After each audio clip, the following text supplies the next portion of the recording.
All All right, right. from the top. Here we go. Sports fans, we are live. Welcome to the Sports Behavior Podcast. I'm your host, OG the Beast. Here with me, as always, my co-host, Chilltown Back. 32 Unc. What's popping? How you running?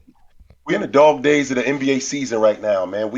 It's real tricky, man, because we're gonna start to see some separation from some teams Mm-hmm. because this is the toughest part of the season from maybe the end of December to the beginning of March, where you're gonna start to see some separation from some teams. So this is a difficult part of the year, and this is a good part of the year too, no doubt. I'm not mad at that, man. I'm definitely feeling that. I'm definitely feeling that. Y'all know today. Y'all know today. Hmm. It's Friday, January 14th, 2022. Barbershop Fridays. Y'all know we like to kick back. We like to chill and relax. Chop it up with y'all. Plain and simple, man. Easy, laid back show. OG the Beast, I seen your comment on Chilltown's Kawhi versus Scottie video. Yeah, definitely. I'm gonna do my version of it as well. I gotta tap into it. I gotta give my 2 cents, sprinkle it on, cause y'all know how I be feeling about Scottie sometimes. Y'all know. Y'all speaking of which, you know, we got some things we want to discuss, mostly basketball. Y'all know Fridays we do mostly B-ball. You know what I'm saying? We going to talk about this Memphis Grizzlies team, how hot they been as of late. We going to get into some lists, most overrated player by position. We going to create another team. Overrated player by position, 1 through 5, including head coach. We gonna get into a lot of stuff today, man. Shout out to the loyals on YouTube. If you're new to the channel, please drop a like, hit that subscribe button, support.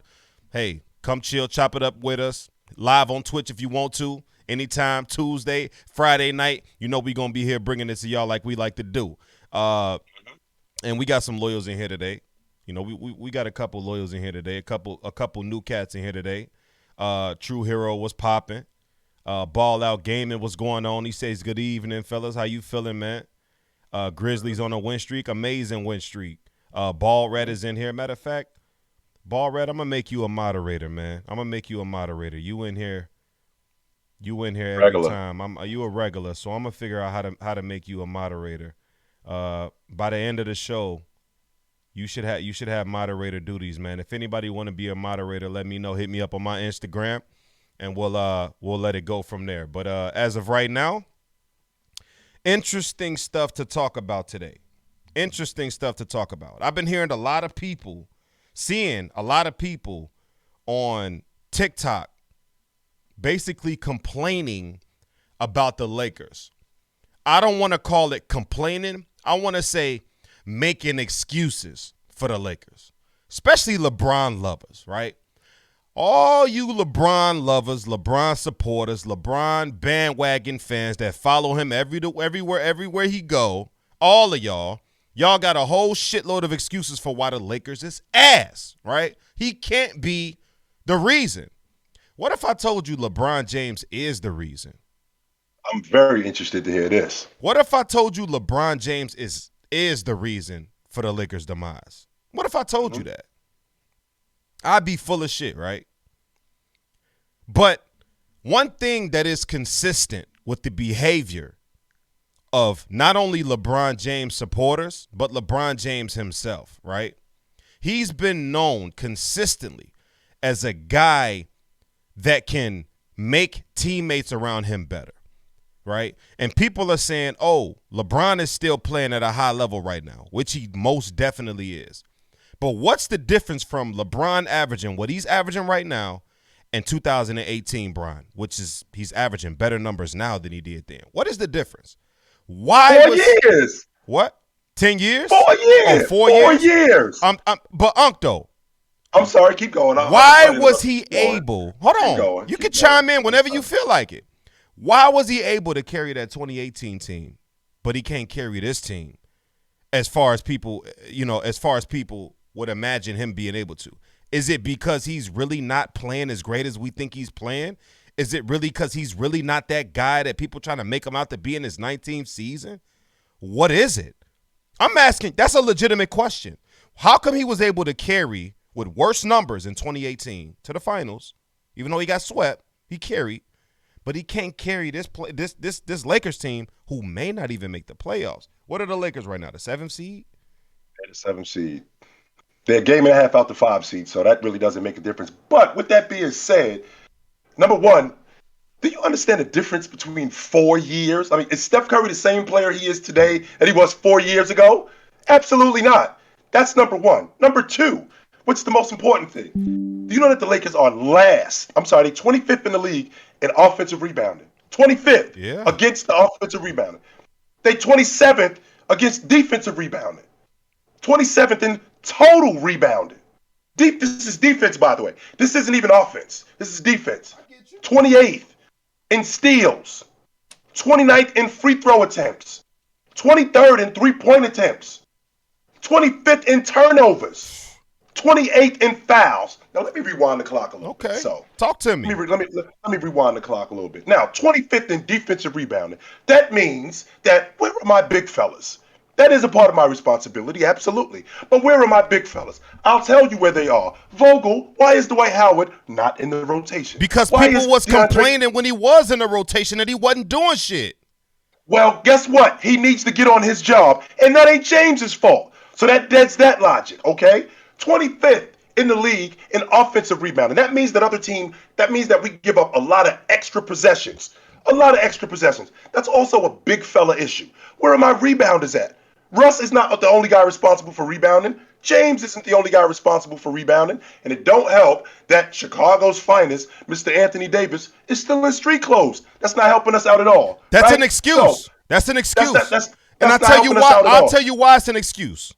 I'm listening to the Miami Heat was last in the league in rebounding when they won those championships. Okay.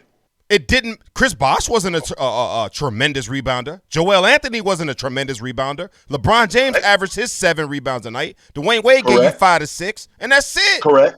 But they all gang rebound. That's a difference. It's not the same thing as this team today, where it's solely one guy's responsibility. No, it's not. Russell Westbrook is averaging 8. LeBron is averaging 8. I'm not saying that it's solely his responsibility. I'm saying that where are the other guys? Why aren't these guys doing this? We're talking about 28th in the league against the defense in steals. That means not just 28th in steals, 28th in fouls. That means that these guys get whatever they want. And not only do they get whatever we want, they're fouling a lot on the perimeter. Fouling a lot. Now, that's a James issue, but that's also a team overall issue as well. We don't have nobody on the perimeter or in the post that's not even a lockdown guy, but that's playing defense. We suck. And when I say we, I'm just saying the Bull. I'm saying as a Laker, if I'm on a Laker team, we suck in every category defensively. We're not very good. We are trash. We don't rebound the basketball. We don't put any pressure on the offense. They get whatever they want. Every team in the league is almost in the top 5 in assists against us because they get whatever they want. And on top of that, we're at the bottom of the league in fouls, which means not only are we not playing defense, we're compounding that with fouls. That's not solely James's fault. That's a bad defensive team.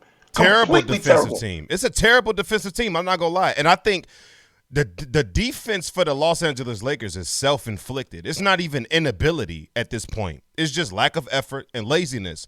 Like, they gave up 70 points in the paint. 70 points in the paint to Memphis. 70 points in the paint. Guys was getting their cookies snatched, and they was eating them on the other end of the court. LeBron is part of that because he's not showing any effort and leading by example like he used to. In 2018, he would have been getting in folks' asses. He ain't getting in nobody's ass. Only thing he worried about is why such and such is chirping in his face because they got a 9-point lead in the fourth quarter. You want to worry about Buddy and them scoring a bucket, clapping in your face, and rubbing it in. That's what you worried about. You need to be treating Russell Westbrook and trying to figure out why his play has been abysmal over the last 14 games. Because over the last 14 games, we just spoke on defense. The Los Angeles Lakers have given up over 100-plus points in every one of those games. This is atrocious. Like I say, the defense on the Los Angeles Lakers is all self-inflicted. This has nothing to do with being unathletic, because a lot of teams are unathletic but play way better defense than the Los Angeles Lakers. Way better defense. I'm not going to fight that. I'm not going to fight that. It has nothing to do with athleticism. It has everything to do with laziness, everything to do with leadership or lack thereof. Because let's face it, LeBron James is not being the leader that he once was. All I see LeBron do is wearing his heart on his sleeve, walking around the court with his head down or in his hands. That's not true. Even though he won the championship in 2020, ever since the J.R. Smith blunder, to me, LeBron James has not been the leader that he was prior to that. And it was already something. It was already something that he had to develop into. And he did that halfway through his career. Okay, LeBron James was a lead by example, rah. He used to get in folks' ass, but he wasn't winning nothing, right? You can blame it on the lack of talent around him. But he went to Miami. Dwayne Wade became the leader of that team. They was jockeying for position in the first year. D-Wade said, look, this guy's better than me. So let me lead by example, take a step back, let him take a step forward as the guy of the team, and that's going to propel us to where we need to be. Right. And they did that, right? So now, what do you do from there? You carry on that legacy. You continue to be great, and you continue to lead by not only example, but by how LeBron James has been leading his entire career. I feel like he's lost that. You can't sit here and tell me you don't see LeBron James always pointing at the ref while the team is getting back on defense. You can't tell me you don't see LeBron James on offense by himself and the other four guys is still on defense and he chucks up a bad shot because nobody came back to play offense, right? You can't tell and what should LeBron have done in that? If I was Frank Vogel, I would have called a timeout, and if I'm LeBron James, I'm chewing every one of y'all asses out. Oh, wait a minute. Hold on. Stop right there. Because what I'm looking at when I'm looking at this team is I'm looking at a team that's disjointed. And James is trying. I don't see him trying. This team. I absolutely see him trying. I see him talking to Russell Westbrook about what we need to do. I see him talking to Monk about getting to open spots. Now, I don't see him barking like he used to. And I think a lot of that has to do with him just being him trying to get acclimated to this group that he's on. Now, the first thing that I'm going to hear when I say that is, well, Kobe would be barking at this guy and Jordan would be barking at this guy. Oh, hell yeah. You ain't got to guess. That doesn't work with everybody because Magic didn't lead that way. Duncan didn't lead that way. And that doesn't take away from any of those guys' greatness. Absolutely not. Does it take away from Bird's greatness that he didn't lead that way? Or Chauncey Billups. When we talk about great point guards and great leaders, it doesn't take away from Chris Paul that he didn't lead that way. However, Paul did lead that way. Right. Now, you got a point. Look, you have a point with Magic, but Magic always had a great coach with him. So that trickles down. That's the trickle-down effect. Magic didn't have to be I was getting to, which I was absolutely going to get to, because now it's not just the LeBron James I'm an extension of leadership on the floor, right? So I am not solely responsible for getting these guys motivated. I'm not solely responsible for getting these guys in the position that they need to be in. I'm not solely responsible for guys doing their job. However, I am responsible, and I do the best that I can. However, you, Frank Vogel, are the Minuteman. And if you don't see something working, it's your job to tinker with the lineup. It's your job to tinker with the rotation, which he hasn't done that. In fact, he's allowed bad play. He's allowed guys to not get back on defense and not say anything, where we have guys in transition not getting back on defense. We have guys not rebounding and, well, we'll just figure it out. Well, wait a minute. No, we will not just figure it out. Here's what's going to happen. You're going to rebound, or you're going to be sitting next to me. You're going to get your ass in a stance, and you're going to play some defense, or you're going to sit next to me. That's not solely James. We absolutely have to put this on what Frank Vogel is doing. Absolutely. When I said LeBron James, all I'm saying is people need to hold him culpable as well. Everybody is basically saying the Los Angeles Lakers is failing LeBron James. But damn it, LeBron James is also failing the Los Angeles Lakers. This is a collective effort. That's all I'm saying. People are trying to isolate LeBron James from the problem when they need to be ingratiating him as well. Simply because, A, he's not the leader that he used to be. B, he wears his heart on his sleeve. He's always got his hands in his head or his head dropped down, or he's always complaining. He's never playing defense off the ball. He's always ball watching, getting backdoor cut. I seen a play. Buddy Hield ran 94 feet, which was LeBron's responsibility. But instead, he's ball watching. Malik Monk points to Buddy Hield, telling LeBron, that's your assignment. LeBron didn't give a damn. Buddy Hield runs all the way around the court, wide open to the corner, short corner, for a 3 in transition. Why? Because LeBron, where are you at, LeBron? That falls on you. And how the hell can you bark at somebody else for doing something you don't even do yourself? That's why his leadership fell off, because he fell off. Regardless of how he's been playing as of late, which is arguably the best player in the world statistically. But let's be real talk. Let's not pay attention to what the stat sheets don't show you. Let's not be oblivious, ladies and gentlemen. It's definitely more than that. No question Let's about that. not be oblivious, ladies and gentlemen, because it's more than just averaging what he's averaging, which is amazing, especially for the season that he's in. But I watch the game. I watch basketball. I do too. So I'm not finna let these numbers persuade me to believe LeBron James is obsolete from the issue that's going on in L.A. Well, everybody is blaming Westbrook for this right now, rightfully so. And I do have a problem with that. I got a huge problem with that. But to be honest with you, rightfully so, because he's playing Gabricio.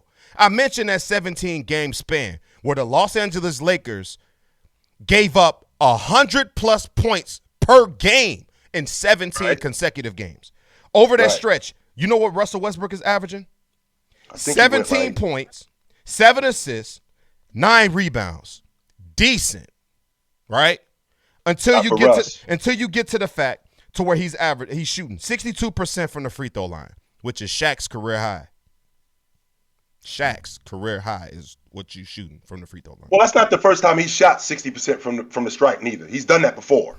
He's shooting 41% from the field. Westbrook is averaging 17. Right. That's horrendous. Mm-hmm. You averaging if you shooting 41%, you better be averaging 30. I swear to God. If you're shooting 41%, my guy, you better be averaging 30. That's the only way I'm excusing you from that. Then he's shooting 17% from the three-point line over that span. But then we get into one of the greatest players in the world of LeBron James. And this is why people like to isolate him from what the problem is in L.A., because they get skewed by the fact that over that same span, LeBron averaged 32 points, 6 assists, and 9 rebounds, leading the league in scoring through that span. Since he's been back in the lineup. Not that span. Since he's been back in the lineup. Right, leading the league in scoring. Also shooting 77% from the free throw line, which is higher than what he was at last year, 38% from 3, and 54% from the field. Now, if you're just looking at those numbers from plain sight, you like, damn, LeBron is balling, which he is. We're not arguing that. But what I am arguing is the shit that doesn't show up on the stat sheet and how people like to isolate LeBron James from the problem when he's not the leader that he used to be, which is very important in a locker room full of guys that's egotistical. Somebody got to sit these mofos down and say, look, Mo, you not that boy. You not that boy you think you is. So this is what you gonna do. Malik, this is what you gonna do. Horton Tucker, this is what you gonna do. We gonna fall in line, and I need all of you to do this. And in order for him to do that, he got to get some Kobe in him, which is what he lacking. You got to lead by example and lay it out there on the line every single time you play, which is what LeBron James does not do. I'm sorry. That's not the only way to lead and to be successful, man. I'm tired of hearing that logic that's the only way. The guys don't always respond to guys getting in your face. Kobe's guys did, and they got him 5 rings. They got him 5 rings. No, they got him 5 rings. Michael's guys did, and they got him 6 rings. Same guy, if I'm not mistaken, who was knocked out of the playoffs twice in the first round, gave up a 3-1 lead, and not only did he give up a 3-1 lead, did he not demand to be traded? He absolutely did, and you know why he did that? He did that because what he was demanding, it wasn't working. The way he was asking what he was asking, it wasn't working. It's got to be different now. He wasn't like LeBron and demanded to go play with D. Wade. He wanted to go play with Luol Deng. Stop talking to me. Whoa. Stop talking to me like that Bulls team was just that. This is the same Bulls team that knocked out the defending champs the year before. So stop it. Stop right there with that. That's nonsense, and you know it. But let's get back to this. Let's get back to the subject here, because we're getting off the subject. That is not the only way to lead. And James has never really been that guy. I've seen James get in Mario Chalmers' face and then later go, yo, I was out of line for that. Yeah, because he wanted to fight. That's different. Right. And that's not the way I do things. I'm not that kind of leader. And if that's what you're looking for, then you got to go somewhere else because I'm not that kind of leader. However, what I will do most of the time, who James is he leads by example. I'm gonna play defense as hard as I possibly can. I'm gonna score as best I can. I'm gonna involve you guys as much as I possibly can. I'm gonna exude that confidence in you as much as I possibly can because I know that you can do it. Now, we're talking about a dude who's in year 19, and I can appreciate your logic that he's not the leader that he used to be. Well, damn, Beast, I'm almost 20 years in. I mean, I got a lot of miles on me, right? I'm not absolving him from him being a part of what the problem is. I'm not doing that. But however, me being a leader, I got almost 20 years in the game, man. I got a lot of miles on me. What I did 5 years ago, I might not have. I still got some of that. I just don't have all of that. And I'm going to give you everything that I still have, which I think he is. I absolutely think he is. However, when I also look at this team, I look at how discombobulated they are.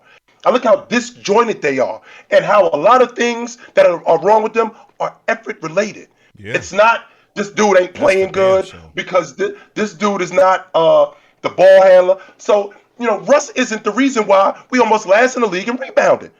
Russ isn't the reason why we almost last in the league in fouls. That's not only Russ. Russ isn't the reason why we have a rotation problem. Russ isn't the reason why we at the bottom of the league in three-point attempts defensively. That's not only Russ. We have a huge problem in terms of continuity with this unit. And we're talking about a guy who, in addition to James, AD, and THT, he's the only dude who was on the crew last year. We had nobody else on the crew last year. So now I got a completely different mixture of guys that I got to get on the same page, and I don't have a lot of time to do it. That's LeBron's fault, first of all, because he's the general manager. So he shakes up the lineup every year to try to put himself in the best position to win, and I get that. That's what you're supposed to do, right? Try to put yourself and your team in the best position to win. But my thing is, if what you say is accurate, then what we talking about means absolutely nothing. Because according to you, you say you think LeBron James is done winning championships. So I mean, if we at that point in his career right now, he shouldn't even be trying to recruit a Russell Westbrook because Russ is trying to win, even though he garbage. He want to play for a team that can drag him to the promised land, right? So if LeBron, you out of the business of winning, or you don't think he might as well just stay, play on a team by himself, stack up as many points as possible. It'd be cool to see him try to get to the playoffs, and that's about it. Well, wait a minute. I don't want to be on a team that's trash. I'm not saying trash, but that. Damn, I don't want to do that. First, his leadership fell off. Not his general manager skills fell off. You got LeBron James. You got Anthony Davis, you got Russell Westbrook, you got all these Hall of Famers when they retire on the same team. Half of these guys can't shoot. Nobody thought, it was okay. Such and such couldn't shoot. Look at the percentages. This was all I was hearing before the season started. Look at the percentages of this LeBron-led squad. These guys couldn't shoot, and look what they did. Well, newsflash. Now you seeing what I was talking about when I said this shit wouldn't work. Facts. Russell Westbrook is ass, point blank. And him being ass and LeBron James putting up these numbers with his lack of leadership, lack of leading by example, and lack of getting in folks' asses, is leading to the Lakers' demise. 7th seed in the West, might not even make the playoffs. I mean, it ain't looking too good for the Los Angeles Lakers. They just look terrible. Effort-based, they don't get back defensively. They don't play any post defense, no perimeter defense. Guys is getting past guys and dunking on guys in the paint. I mean, any team is getting whatever they want. I mean, 17 straight games of giving up 100-plus points. Like, you close to last in the league and rebounding. It's just, if you going to do that, at least you got to play defense. That was the difference in that Miami team. They was terrible rebounders, but they played the hell out of some defense. They led the league. Not that they were terrible. They weren't terrible. They weren't a terrible rebounding team. We just didn't have that. Yeah, they prioritized running smaller. That's what it was. Right. We didn't have that. Not only that, we have to also take into account, who was in the front office? Who was the man that was running this thing? Right. And not only was Pat Riley the man, who was on the bench? Spo. He was an extension of Riley, right? And him being an extension of Riley, that was a tough unit in Miami. Yeah. That was an absolute tough unit in Miami. I look at this Laker team, and I don't really see. With the exception of James being the guy that he is, I'm trying to figure out where is the dirty work guy at. Where is the toughness coming from? Because I look at the better teams in the league. I look at Chicago, who, as of right now, they don't look very good, right? But I look at Chicago. Vooch is their dirty work guy. Derrick Jones Jr. Caruso. Before Pat Williams went out the lineup, Caruso. When I look at let's see, Miami. When I look at Bam. When I Kyle look at Lowry. buckets, right? Kyle Lowry. I see toughness with these guys. When I think about Memphis, when I look at this team, I just see a bunch of tough guys. I don't just see a Even bunch of just Milwaukee, young Drew guys. Holiday, Giannis. Absolutely. When I think about this Laker team, I just see a bunch of guys. I don't really see a lot of toughness. I don't see a lot of hard hat, lunch pail guys. And when I think about championship units, that's what a team, that's the foundation of a team. Like, because before there's Jordan, before there's Pippen, before there's Kobe, before there's Shaq, before there's any of those guys, you know who there is? There's Robert Horry. There's Horace Grant. There's Udonis Haslem. There's Dennis Rodman. We ain't winning without none of these dudes. So where are those guys on that Laker team? Where are my meat and potatoes guys at? Where are my dirty work guys at? I don't see those guys. Adding and I on can't to expect. that, that's true. That's a great point. Not to cut you off. I'm sorry. Adding on to that, Baby Joker 2121 says, "Bruh, you asking Brian to be the coach, the GM, the best player? Why don't you hold the people in those positions accountable?"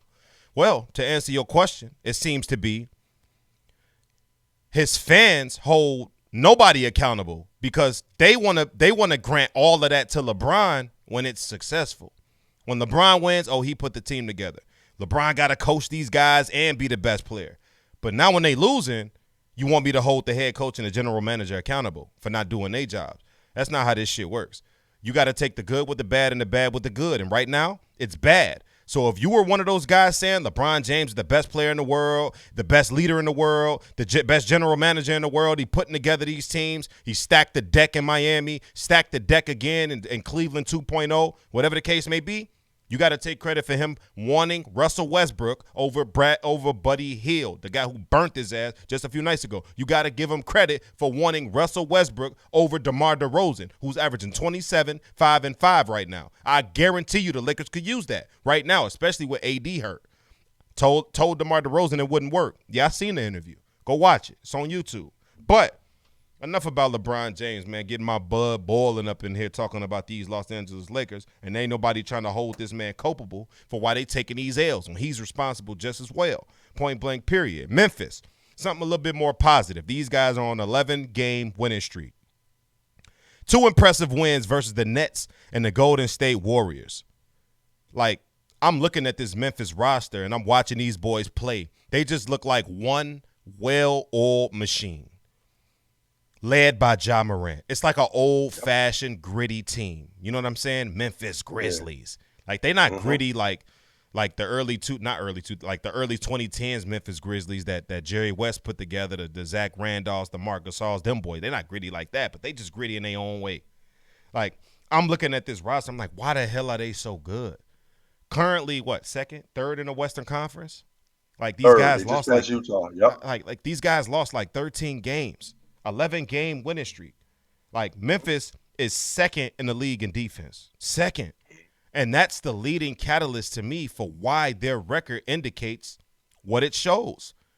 Defense wins championships. That is not just a cliche, man. If you are a great defensive team, it makes up for a lot, especially in basketball, right? They say in football, what you take on the road with you is defense and running game, right? They travel.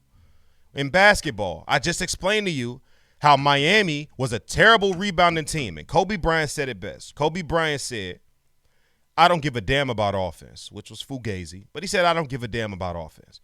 The formula to winning basketball games is to rebound and play defense. And you know what's ironic about rebounding and defense? Both of those things are effort-based. They do require skill because some people are better rebounders than others, so we're not going to diminish that aspect of those two statistics. But what I will say is, just because somebody is better than somebody else at rebounding, don't mean this guy that's less athletic don't want it more than you. You have Let's to be clear. Let's be 100% clear. I can teach you how to block out. I can teach you footwork. I can teach you how to slip blockouts. I can teach you how to get in the stance. I can teach you how to cut off angles. I can teach you all of that stuff. At the end of the day, stick your nose in there and go get the basketball. Yep. Drop your ass, get your feet moving, get your hands busy. Because I can't teach you effort. I can't. And that's what these guys have been playing like. They've been outworking everybody. They scrappy as hell. Bane, Jaren Jackson, Dylan Brooks, Ja Morant, all of these guys is balling right now. And it's like jaw-dropping.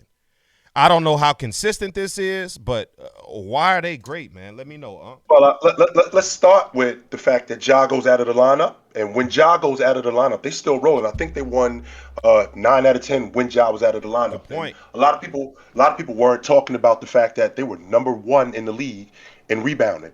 They were number 3 in the league in shot blocking. So this team is locking down. If we might not score, but we absolutely are going to make it very difficult on you. They're number 1 in the league in offensive rebounding. Number 1. And not only are they number 1 in offensive rebounding, Ja lead the league in points in the paint. Yeah. Absolutely, he leads the league in points in the paint. They're in the top 10 in the league in forced turnovers. They're in the top 10 in the league in forced steals. So more than anything, when I think about this team, I don't think that they're the grindhouse Memphis Grizzlies with Zach and Tony Allen and Gasol. I don't think that they're those guys, right? But I do look at them, and they remind me a lot of the Spurs in the 2000s. You know, we don't really got a lot of extra crispy guys, but we got a lot of dirty work guys. We got 1 star, and 2 budding stars, but we got a bunch of dirty work guys. And what we're gonna do more than anything is we're gonna outclass you, we're gonna outwork you, and we're gonna out-physical you. And it might not look pretty, but at the end of the day, there's going to be a parade. At the end of the day, you're going to see us at the end of the season. And when I look at this Memphis team, I'd like to see Jaren Jackson Jr. rebound the basketball a little bit more. Shit, he might not need to. They first in rebounding. Well, that's because Steven Adams is your dirty work guy. Like I just got finished talking to you about the Lakers. Steven Adams, there's your meat and potatoes guy right there. One of the best offensive rebounders in the league. And I don't like the fact that Ja averages more rebounds overall than you. Stick your nose in there and go get the basketball and get off the perimeter. You're 6'10". You got to get tougher. I love Dylan Brooks, but I love him more in a more of a Tony Allen role. I just think that he could be a better version of him when he just seems to me like he wants to be Kobe. Yeah. I think this kid, Bane, I think he is absolutely awesome. Now, that's the guy that surprised me. Absolutely. Bane is very good. They stole him from TCU. But when I look at the rest of this group, they got 10, 11 guys. And they got 10, 11 guys. And of those 10, 11 guys, 7 of them are dirty work guys. That's going to do the other things that you don't need us to do. You're going to take care of the scoring. You're going to take care of the distributing. I'll do the dirty work. I got you. I got you covered. And when you got a group like that, that's going to do that, then you see what the result is. I love this Memphis team. I absolutely love them. No doubt about it. Shout out to Memphis, man. 11 straight games, 3rd in the Western Conference. It's hard to do that, people. It is very hard to do that. Now, let's see if they can be consistent. They got Ja back. You know, when they went on that run without Ja, everybody was saying, you know, they came back, lost their first game with Ja in the lineup, and everybody was like, man, Ja, go back to being hurt. Ooh, this, ooh, that. Easy. Like, you know, pump the brakes, calm down. They need that, man. Ja's having an exceptional season right now. Great shooting. Absolutely for a guy that was pronounced in entering the league as a guy that wasn't known as a good shooter. He's shooting, I believe, 35% from 3 right now. Ja Morant is having a hell of a season. So shout out to Ja Morant. These guys are 2nd in defense, 1st in rebounding. Those are championship stats right there. If you can dominate the game in those two aspects, those are championship stats right there. Absolutely. Well, he didn't do much 2 nights ago against Golden State, and you know, Golden State is one of the better defensive teams in the league, but Ja did so much all around in terms of him getting into the lane and him distributing and him making it difficult on the defense and putting a lot of pressure on Steph Curry, putting a lot of pressure on Klay Thompson, and putting a lot of pressure on that defense, just like Jaren Jackson did, just like Steven Adams did in terms of getting second chance opportunities. I thought that they did a really good job at that. So when I look at this Memphis team and I look at what they can be, Beast, Chris, you and I have talked about this more than once, more than twice. The playoffs are all about matchups. And if I'm the Lakers, I'm seeing what we could do to stay away from those dudes. Yeah. I don't want nothing to do with them. If of they all the even teams, in that position. Well, the Lakers are, as of right now, they won 1.5 games out to 5 spots. So it's not like it's a situation where it's doomed. But I don't like that matchup with Memphis. Even if Anthony Davis is in the lineup, I don't like that matchup with Memphis at all. Yeah, I do not. I feel you. I feel you. Speaking of Memphis, they on an 11-game win streak, but my Bulls have lost 2 out of their last 3. And right now they're getting the shit beat out of them. We are by Golden State, and people are letting me have it in the chat. I've read about 6 or 7 messages that's letting me know that my Bulls is getting destroyed. Like I wasn't watching the game before I got up in this podcast. I already know it wasn't looking good. Me and Unc talked about it with the lights off. We talked about it before we hopped up in here. We understand. Damn, leave me alone. My Bulls is getting beat, right? But before that, we was on a 9-game win streak, and where was y'all at? Y'all wasn't running y'all mouth in. But I'm saying, we took a bad L to Golden State. We taking a bad L to Golden State. We took a bad L to the Nets, right? We probably gonna lose this game. Zach LaVine got injured. I'll tell you like this here, right? I love my squad, but we need Alex Caruso back. We lost Derrick Jones Jr., which is one of those guys that Unc was just talking about, those gritty dogs.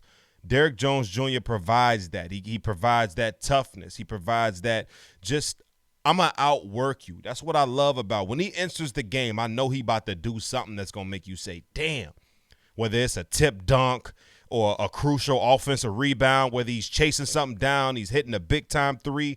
Derrick Jones Jr. is going to definitely be missed in his lineup. We could already see Alex Caruso is going to be missed in his lineup. We have to be strong up front on the perimeter defensively because the back end is terrible defensively. We have no back-end defense. We need to make an adjustment to go get somebody that can play some back-end defense. We need that because if we don't have that, we are going to get killed, especially in the playoff. We're not going to beat nobody with Vooch guarding some of the top centers in the league. We need to make an adjustment. I don't know if it's to cut his minutes down the stretch late in games to secure the bag, but we need somebody in this lineup that can play some post defense. We got the perimeter defense on lock with Caruso, with Lonzo. DeRozan has been showing a lot of effort. LaVine has got better on the defensive side of the ball. Right. Derrick Jones Jr. is gritty. Ayo DeSumo has been gritty on the defensive side of the ball. We've got some gritty, tough guys.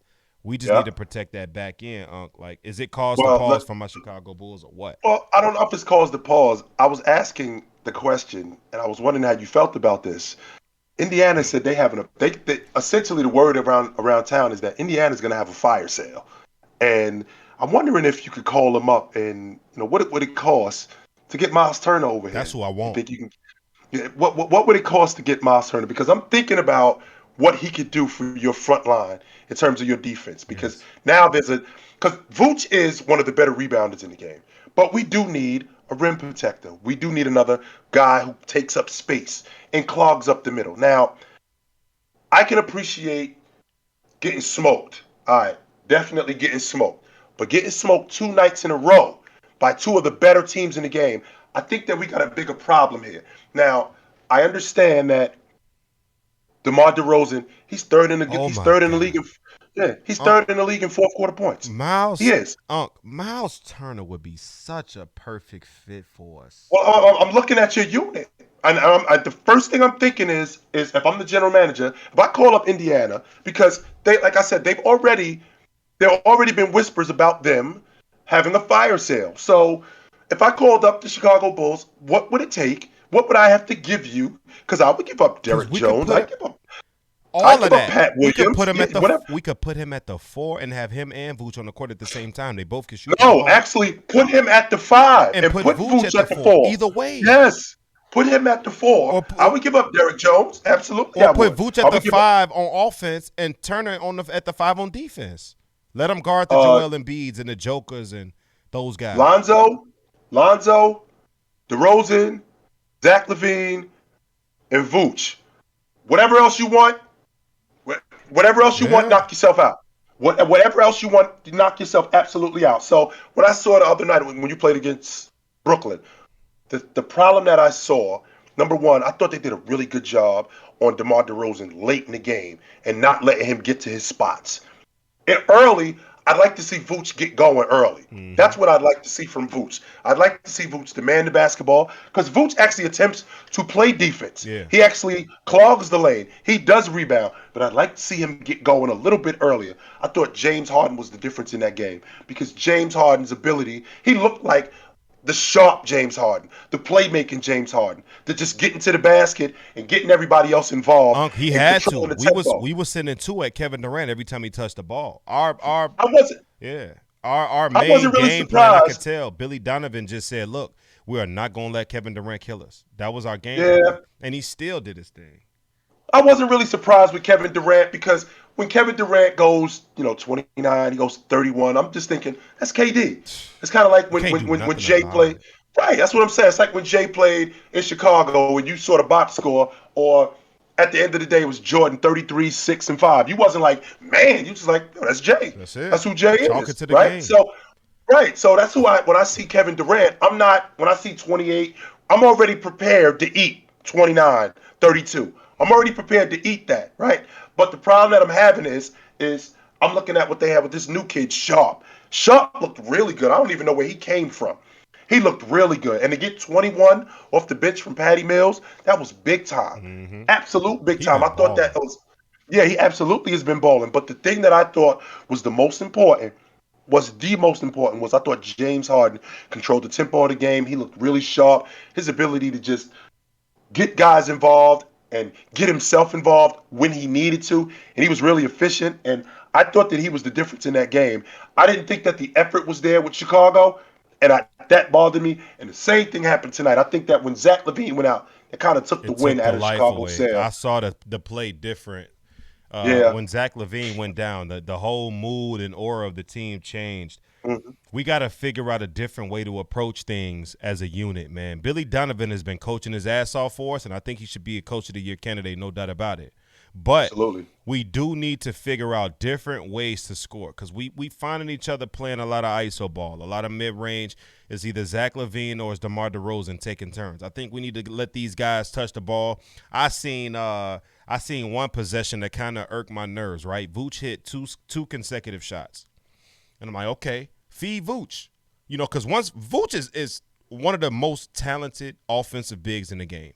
No matter how you want to slice the pie, Nikola Vucevic can do everything. Left hook, right hook, fade away. He got a mid-range game. He can shoot the three. Last year he shot the three at 40%. So it's like Vooch can do everything offensively. And when he got it going, he's been struggling to start the season, but he's picked it back up. So when he's got it going, feed him, right? Zach LaVine came down, and Vooch was clapping for the ball. LaVine waved him off. Granted, LaVine scored, right? He did take his man off the dribble. He scored. But I just don't like what that does to the confidence of your big man. You know he's hot. You know he's on a roll, and he's been struggling to start the season, and now he's got it going. Let's ride that hot hand.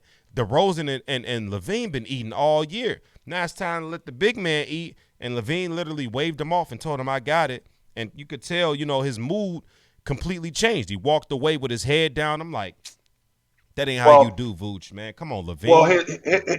Well, I'm not even tripping on LaVine because that's where the point guard comes in. And we go immediately right back to him. That's what Chauncey Billups does. Mm-hmm. That's what Stockton does. That's what Steve Nash does. That's what Chris Paul does. Because when my big got it going, the one thing that I found out with bigs, if you get them involved in the offense early, rebounding increases. Yep. And running the floor increases. Interior defense increases. So when Vooch gets it going and a guy like Zach LaVine waves him off, the very next play, Lonzo Ball, we going back to Vooch. Facts. We absolutely going back to Vooch. Because not just to get him going, to keep him engaged. And that confidence in him that Ball has, it just is going to exude from Vooch where he's just going to go, all right, this dude believe in me, so I'm going to rebound more. Mm-hmm. I'm going to run the floor more. And that's where leadership at the point guard comes in. And that's going to be the difference in what these guys are doing. No doubt about it. And I think leadership, somebody in the Chicago Bulls locker room, it's been DeMar DeRozan as of late, but I think another person needs to step up and take that leadership role because I don't want this thing to get out of hand. 2 back-to-back blowouts can really do something to you mentally, right? So I got to look at the rest of the schedule and see who we got in our next 4 to 5 games to try to get some confidence wins. I don't even care how we do it. Just get a confidence win or 2.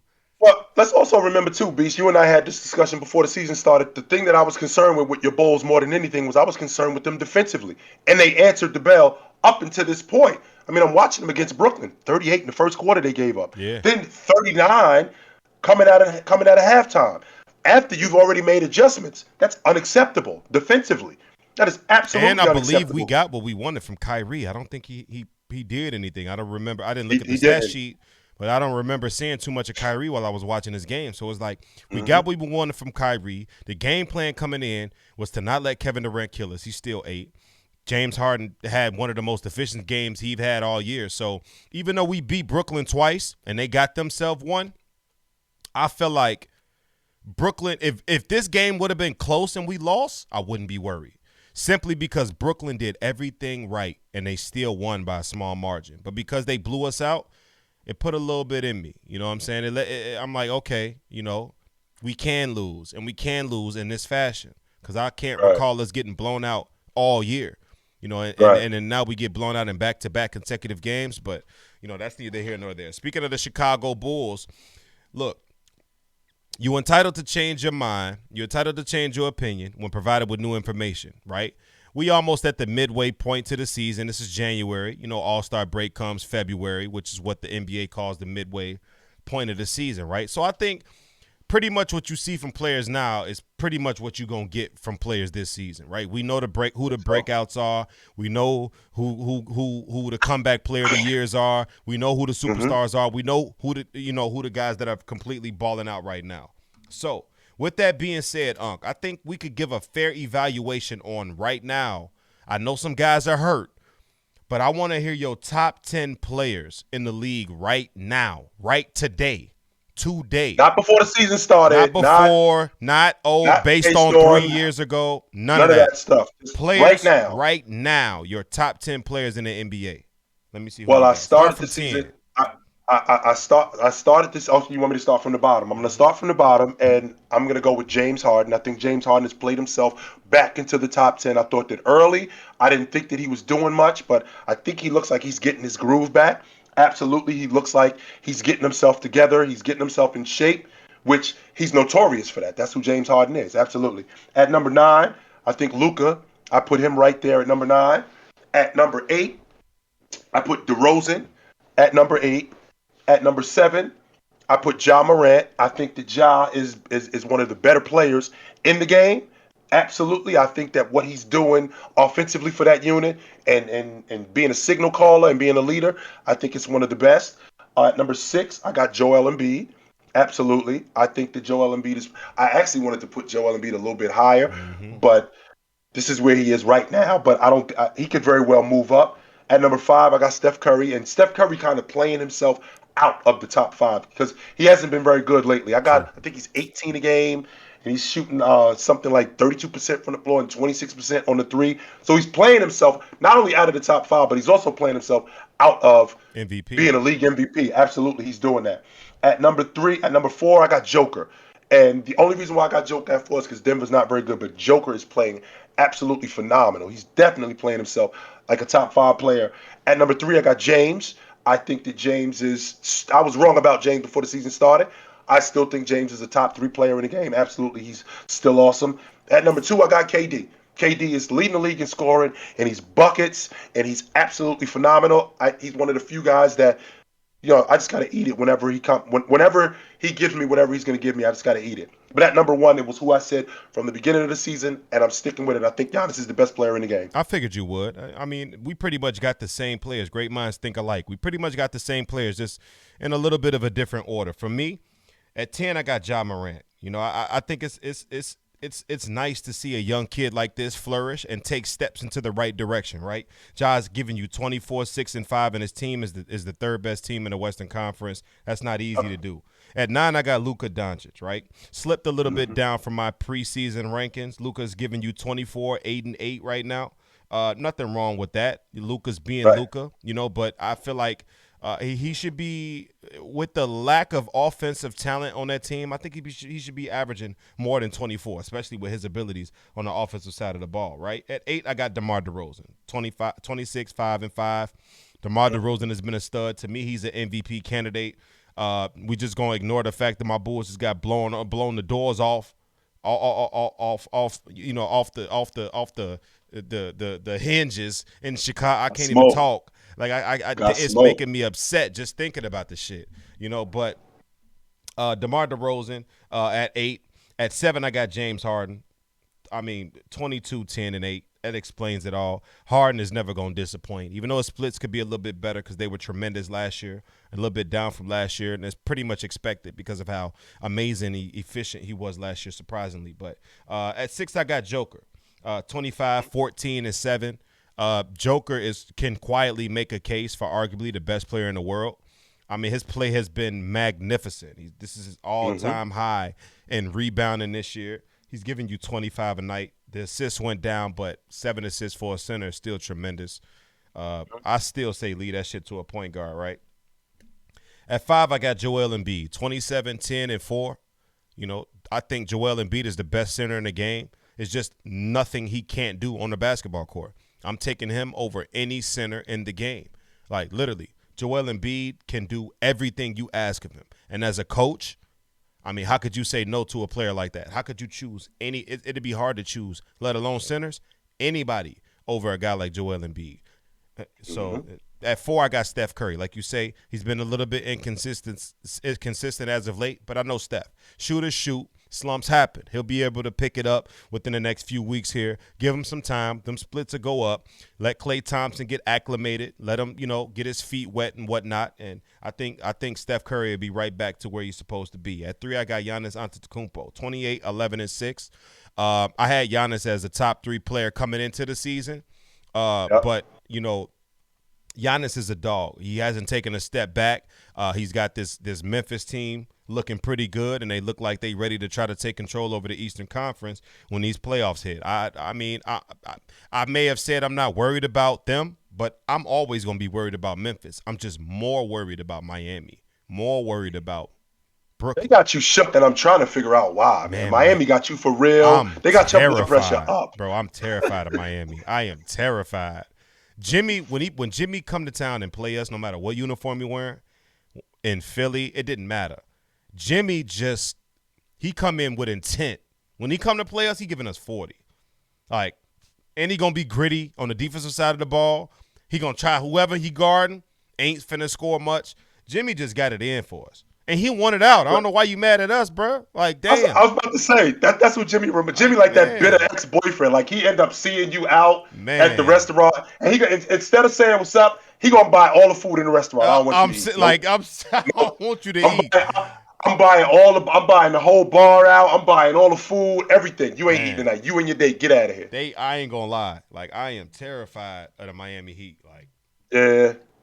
But I definitely see that from you. Giannis at 3. I got LeBron at 2. He's giving you 29, 7, and 6 on incredible splits. LeBron James is statistically playing, like he's 27 and he's 37. So shout out to LeBron James, and foolish for anybody that had him outside of the top 10, because there was some people that had LeBron outside of the top 5 and 10 coming into the season. Whoever you are, I'm talking to you. You a new fool. LeBron James is still balling, but we just going to still hold this cat accountable for what's going on in L.A. We're not finna just separate him and just blame it all on Russell Westbrook. LeBron gets some of that blame as well. And number 1, definitely Kevin Durant. He's the best player in the world, giving you 29, 7, and 6. Can get anything you want it, when he want it, and he can give it to you however you want it. Kevin Durant is a dog, and I don't think anybody in the league is better than this man right now. Point blank, period. But let's move on to this lineup. On Tuesday, we created overrated lineup. We made an overrated team for football. So let's make an overrated team for basketball. I'll go first with this one, right? I'm listening. I'm going to start at the top. Point guard. We just talked about him for more than half the show. Russell Westbrook. Ooh. He's a top 75 player who is only a top 75 player because he figured out how to average a triple-double, which is a philosophy, which is a scheme, right? I don't think – I mean, by now, if you think Russell Westbrook's triple-doubles are organic, you a new fool. This is a plan that he figured out. Like Shaq said, how do I average 27? 3 jump hooks and a free throw every quarter. That's my goal. That was Shaq's goal. He was plotting that coming into the game. 3 jump hooks and a free throw every quarter. Right? I believe Russell Westbrook has come up with a scheme to average a triple-double. I just think he's a bit overrated. He's not a winner. And he's out of one guy, he's probably played with the most talent in NBA history. Like, people can make a legitimate case for LeBron, but when you tell me that Russell Westbrook has played with Kevin Durant, Right. Bradley Beal, Okay. LeBron James, Anthony Davis, Right. I mean, the list goes on. Enes Kanter, Domantas Sabonis, the list goes on. The amount of talent that this man has had on his squads is incredible. James Harden, he's probably played with the most gifted players of all time, and what has that gotten him? Not a damn thing. Common denominator, people. Eeny, meeny, miny, Melvin. You heard my man Martin off Life. Facts. At my shooting guard, I got Drazen Petrovic. Right? I heard a lot of people talking about Drazen Petrovic and how he was next up in the EuroLeague and how he was going to be one of the best. He was Dirk before Dirk and all of this bullshit. Drazen averaged 20. Rest in peace to Drazen Petrovic, right? Died in a car accident in the 90s. Averaged 20 twice in his career. But outside of that, never really did anything. Only got to play like maybe 5 or 6 seasons in the NBA. But he's in the Hall of Fame, and does he deserve it? I don't think he deserves to be in the Hall of Fame. Now, I know the Basketball Hall of Fame is different from the Football Hall of Fame. This is the Naismith Basketball Hall of Fame, not the NBA Hall of Fame. But to be honest with you, I feel I'm not going to judge a person off what they did at a lower level. Why would I look at your associate's degree if you got a bachelor's? Why would I look at your bachelor's degree if you got a master's? It does matter, though. That does matter. It matters because it's there, and it was Right. a stepping stone for me, though. Right, but it does matter. I didn't just get a master's degree. I had to get here to get a master's degree. Right, but I'm not going to judge you off of your bachelor's degree when you have a master's degree. I'm going to judge you off your master's.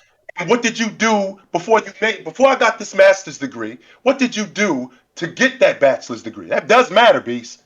That does matter. I don't like that. I like it. Basically, what I'm trying to say, to use that as an analogy, if you've made it to the highest point to the highest level of basketball, what the hell does what you did in college matter when it comes to Hall of Fame induction? I'm going to judge you off what you did at the highest level. Now, if you telling me you were an all-time great college player who got injured in his senior year, didn't play a lick of NBA ball, but you were an all-time great college player and you got in the Hall of Fame off of that, I get it. But don't tell me how good he was in college, but he didn't do shit in the league, but he's in a hall? I don't like that. Well, that's different. Well, that's completely different, absolutely. But if I was big time in college and my game in college translated to the pro game, yes, that's something completely different. That's cool. Same idea with if my bachelor's degree, when I was getting A's and I got a bachelor's degree, and that translated when I went to grad school and I was getting A's, that matters. I wasn't getting C's to get a bachelor's degree, and all of a sudden I'm getting the master's degree and I'm in grad school and I'm just blowing everybody away. Well, wait the hell. Wait a minute. See, that's the thing. And the Naismith Basketball Hall of Fame does that. But Drazen Petrovic, most overrated shooting guard to me, in my opinion, right? Small forward. Y'all gonna be mad as hell. My small forward is y'all thought, but y'all still about to be mad. Yeah, you thought. I ain't gonna do it to you. I knew he wasn't gonna say that. I ain't gonna do that. Listen, folks, don't let that fool. He was not going there. I ain't gonna do that. He was not. On some real shit though, Scottie. I knew he was going there. Listen, Scottie was a great player when he played. But not only is Scottie delusional, but LeBron fans are delusional as well because they try to make Scottie out to be better than he really was. What I like to say about Scottie is he was great for what we needed him to do. Scottie was great in his role. Everybody needs that guy, and Scottie was that guy for Jordan. Now, are we sitting Scottie next to Kawhi Leonard, who in which you said Scottie was better than? I completely disagree. Kawhi Leonard is light years ahead of Scottie Pippen. Light years. It's not even close. No way. Skills on the court? No way. It's no way in heck. Now, No way. you could say Scottie he's got more accolades, so would he be higher on some folks' all-time list? Probably so, right? But as far as just straight basketball, just put the ball in my hand, put the ball in his hand, and we about to hoop, Kawhi Leonard is light years ahead of Scottie Pippen. The mid-range, the three-point, the penetration, the big hands, defensively. Okay, defensively is close. You can flip a coin. I don't care who you got because, whoever they going against ain't finna eat that night. Either way it go. But offensively, it's not even close. It's not close. Scottie's 6 rings is what bails him out. And he got those at the feet of Michael Jordan, point blank period. So the reason why I got Scottie Pippen as the most overrated small forward of all time, next to Carmelo Anthony, is due to the fact that LeBron fans like to make this man seem like he was as good as Dwayne Wade, like he was as good as Anthony Davis, like he was as good as all of these guys that LeBron James has had as teammates. They use Scottie to justify that, and I'm not buying that. Scottie was a guy that averaged 18, 7 and 7, and played great defense. That's who Scottie was. What are we talking about? What are we calling a guy, like Unc like to say, right? That's averaging 18, 7 and 7. That's what Westbrook averaging. Missed me with that shit. Power forward, I got Robert Horry. 7-time champion, but he's not a 7-time champion. This is a product of right place at the right time. And whenever somebody mentions rings, they either say Bill Russell or Robert Horry, right? So I think nuts to me. That is nuts to even say those two names in the same sentence. That's nuts to me. They got the most. They the guy with the 2 most championships. They got damn near 20 chips between the two of them. So it's crazy. But I mean, I've went as far as to hear a guy say, personifies what it means to be a winner, Robert Horry. Like, what the did you really just say that, bruh? Did you really just say that? So yeah, Robert Horry definitely for power forward, even though Horry played more of a small forward role, but, we'll slide him down to the 4. At my center, at the 5, Bill Russell, definitely. I think Bill Russell is the most overrated superstar of all time. I'm not going to say player. I'm going to say superstar. I don't give a damn that he played against Farmers or whatever the case may be. Y'all know where I stand when it comes to Bill Russell. I don't understand how you shoot that low from the field off layups and dunks. That was the going rate, though, Beast. It wasn't like he was the only one doing it. During that time, that was the going rate for bigs. Tell that to Will Chamberlain. Okay, so Chamberlain was an anomaly. Other than Chamberlain, everybody else was shooting what Bill Russell was shooting. You said Chamberlain. You said I don't care about everybody else. You said this is you. You said Wilt Chamberlain was an anomaly, but you believe Bill Russell was better than Wilt Chamberlain. I do not. I never said that. But you got Bill Russell higher than Wilt Chamberlain on your all-time list? I do not. No, I do not. I could have sworn you had Bill Russell in your top 10. Wilt at 4, Russ at 5. No way I got him ahead of Russ. No way I got him ahead of Wilt. You got Wilt at 4 and Russ at 5? Absolutely. Yes, sir. You're showing your age. He averaged 30 and 30 against that dude. No exactly. Way. No way. Shooting 48% from the field, averaged 30 and 30 against Bill Russell. That man is overrated. Great leader, I give him that. Great defender, I give him that. Great rebounder, I give him that. But the way they talk about Bill Russell, you'd have swore he's the all-time rebounder. He's not. It's Wilt Chamberlain. He can't score like Wilt. He wasn't as big as Wilt. Wasn't as strong or fast or quick as Wilt. Couldn't jump higher than Wilt. Wilt was just better.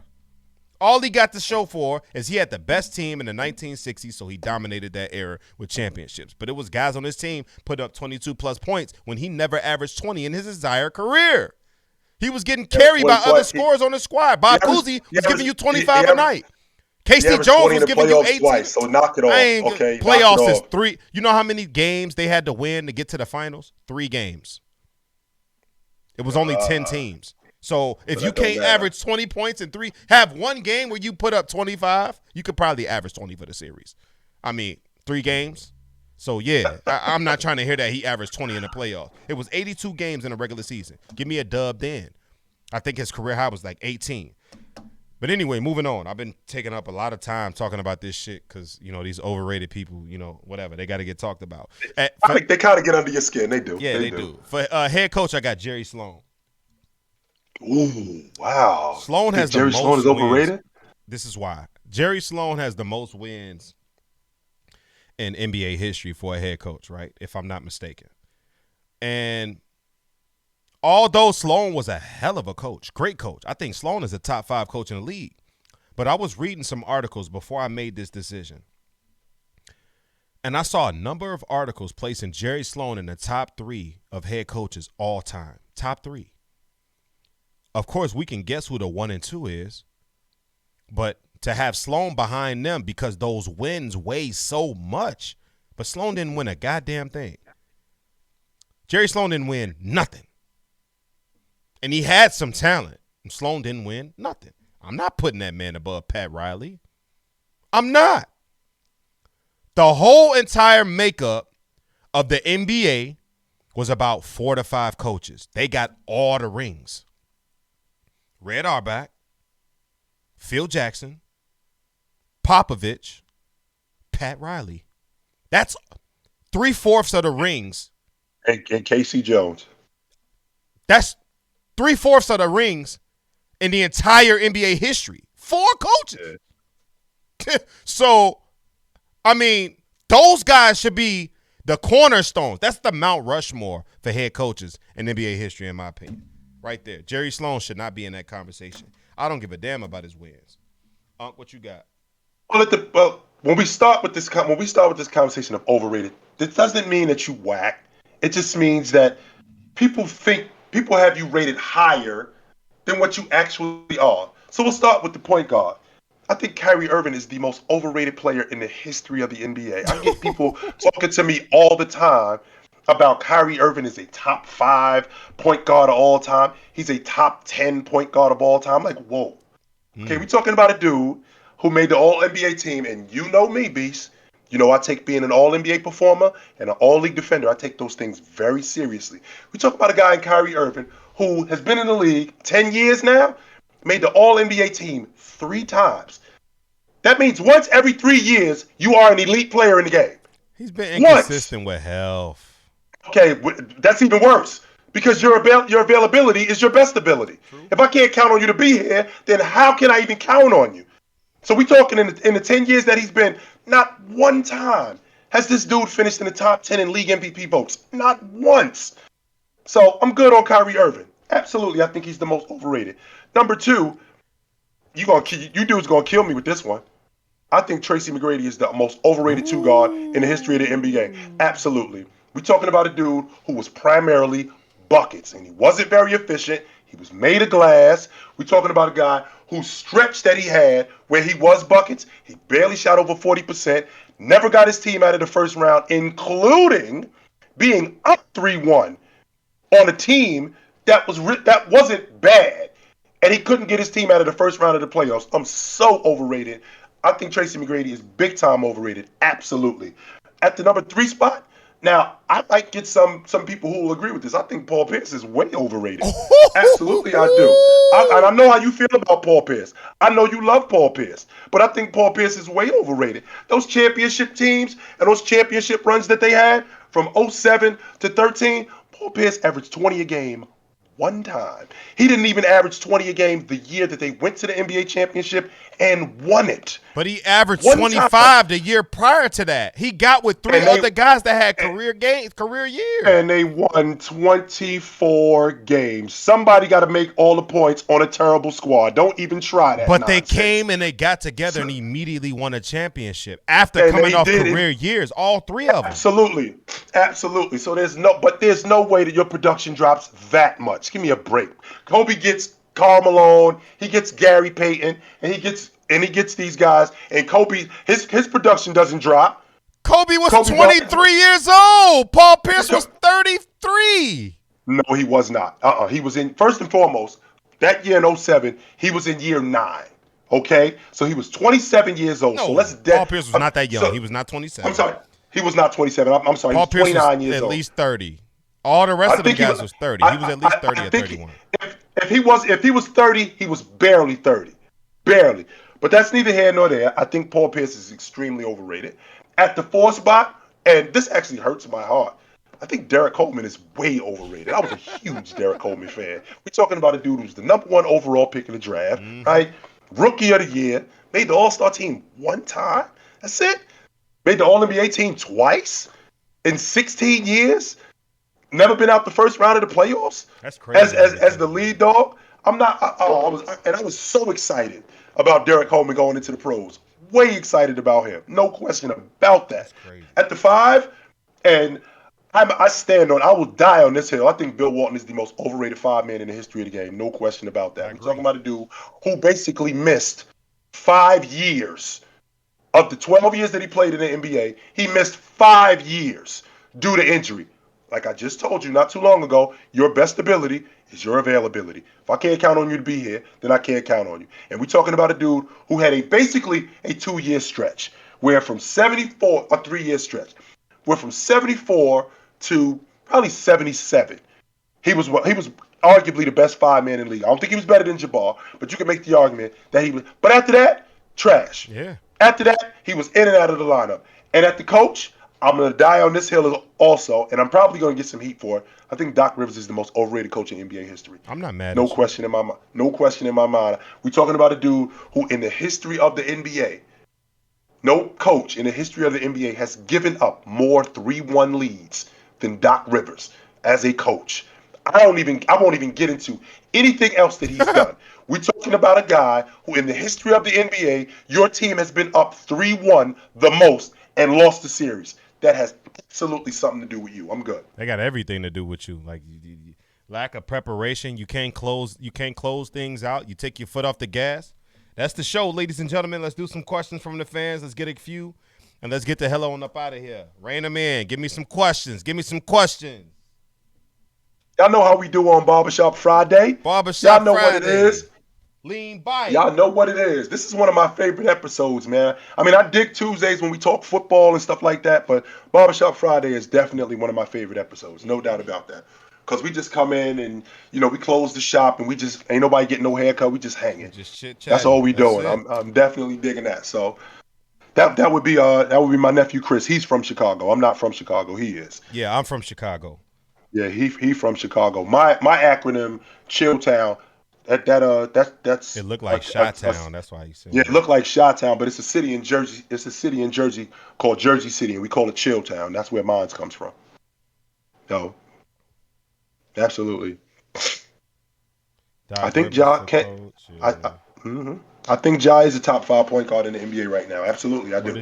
I do believe that. Rank among corners in the NFL. I think J.C. Jackson has worked his way potentially into the top 5. He's having an outstanding season. He was a Defensive Player of the Year candidate all season. J.C. Jackson he was amazing when Stephon Gilmore was doing his thing. So shout out to J.C. Jackson. Yeah. Thoughts on Grant Hill?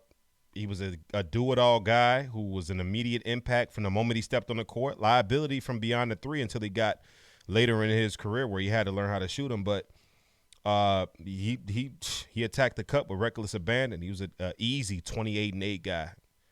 Like, God, you guys already know when you ask me about what ifs. If whatever the guy, what if it's Grant Hill, with the exception of Len Bias, if it's Grant Hill and whoever, and it's a what if, for me it's Grant Hill.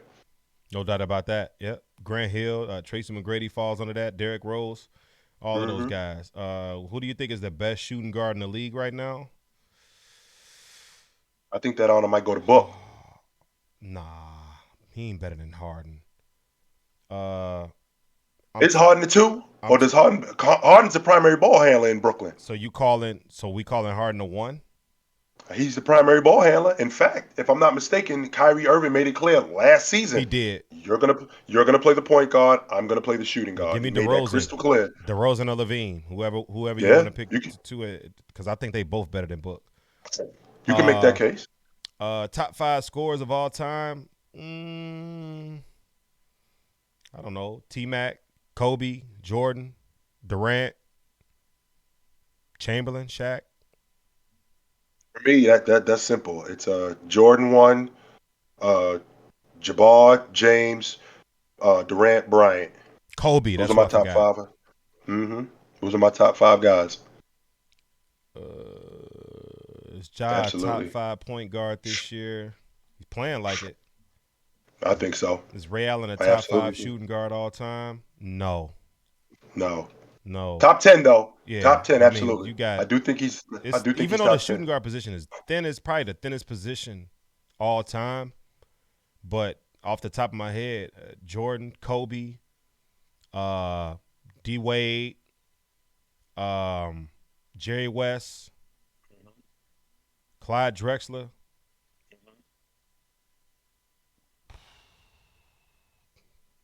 Allen Iverson. I mean, is he better than those guys? No.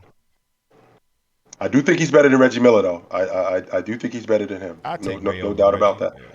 Yeah, I do think he's better than him. To One more answer your question, question. to answer your question,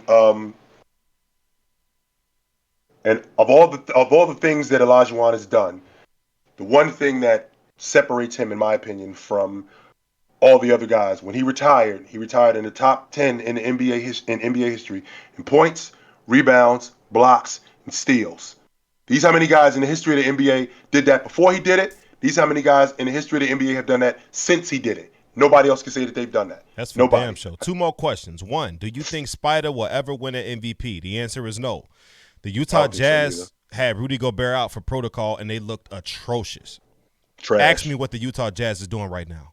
They cooking with hot gas because Rudy Gobert is back. It's something about that man's impact to this team. I'm telling you. Like, he didn't win 3 DPOYs for no reason. His impact is tremendous, what he brings to this team. Yeah. Last question is, what's the greatest rap album of all time? For me, man, Illmatic. Illmatic will Take Care. Those 2 albums right there, because Take I, Care. I had Drake in heavy rotation.